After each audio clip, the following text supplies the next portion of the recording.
りょっつん、昨日は2回目の通し稽古でした。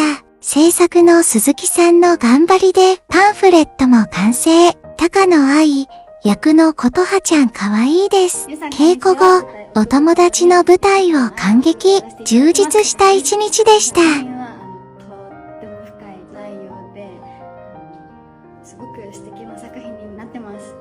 内容を理解するのに私もすごく時間かかったんですけど、みんな考えさせられるものだと思うので見に来てください。